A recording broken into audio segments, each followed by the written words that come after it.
Moloch. This is Blake's 7, Series 3. We're approaching the end of Series 3, and I've really enjoyed Series 3. We're going to talk about this episode using my space system: story, pacing, artistry, characters, enjoyment. Each category gets a score between 0 and 2. 2 is the best you can get in any category. I'm going to give the storyline a 1.5. So Servalan goes into this dark region of space, the edge of the world, and she's gone. What the heck's going on here? Well, they're on this planet, and I'm trying to figure out I can't remember what the planet's name was. I thought I wrote it down, but now I can't seem to find it.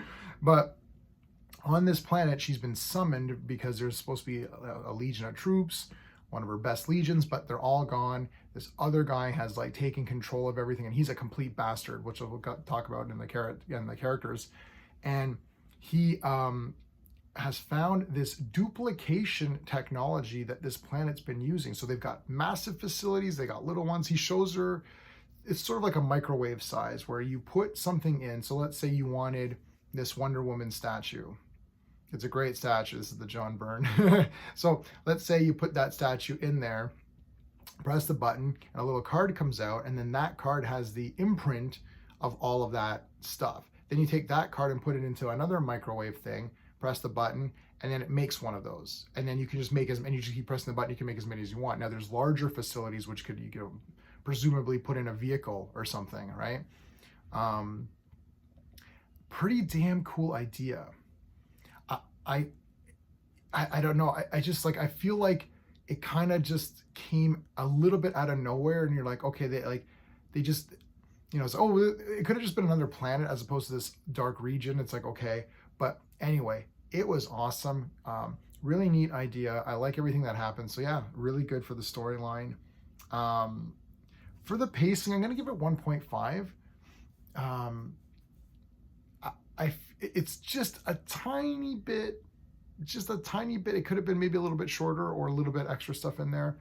But man, I was not bored at all. I was totally into it from start to finish. All the stuff with like them splitting up. One of the things, I guess this is a character thing. I'm going to give the characters a perfect score. This is, I guess, more story than character. The pacing and story often go together. And the reason why I'm not super dying over it is that I kind of didn't like that Villa and Tarrant were continuing their little feud. They had a feud already where he yelled at him and stuff. And I'm like, okay, well, that's done. But then it happens again. It's like, oh, I'm sorry, Villa. I'm like, you already went through this. It kind of took me out of the story a little bit because I'm like, Villa is either just going to say, screw you, I'm completely done. But I just feel that Tarrant wouldn't keep going on this. I just feel like if something happened with the writing where they just forgot that they've already done this plot with them against each other. So I'm going to knock it on the story, I guess, because it was written into the story, and it plays a part because Villa leaves and then finds this prison colony, or these guys from this penal colony, and then they team up, and then that plays a factor in the episode. So it's more of a story thing than a character thing. But anyways, that's kind of my justification for that.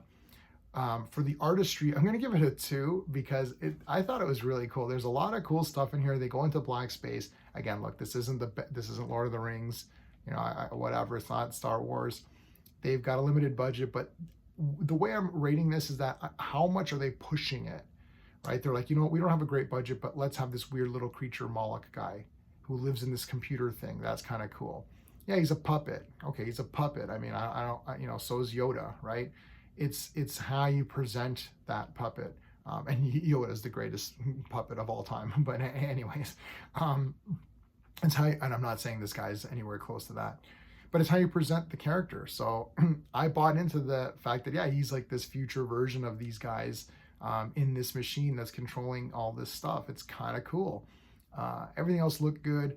There's a good mixture of sets, but there's also some forced parts, which are nice too. So yeah, I like the artistry here for the characters. I'm also going to give it a 2 out of 2.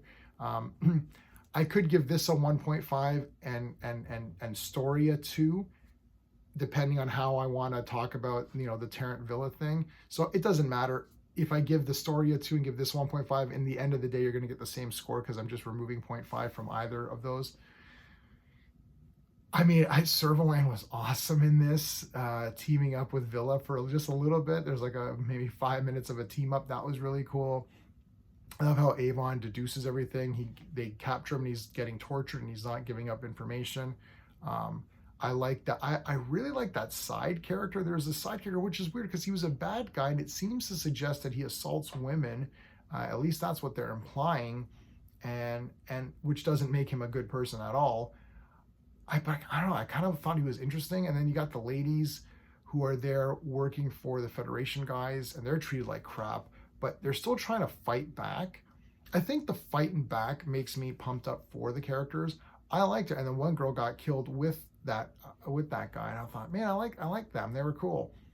But it's Blake 7. People die all the time, including main cast members. So it is what it is. But yeah, everybody was spot on. I thought that evil commander, he was a piece of garbage, man. What a bastard. And he played it well. And he's so smug with everything. Oh, Servalan, I own you. And it's like, ooh, we just want to punch him in the face. And he got nailed good. So there you go. Of course, Avon's the best character of all time, so there's that.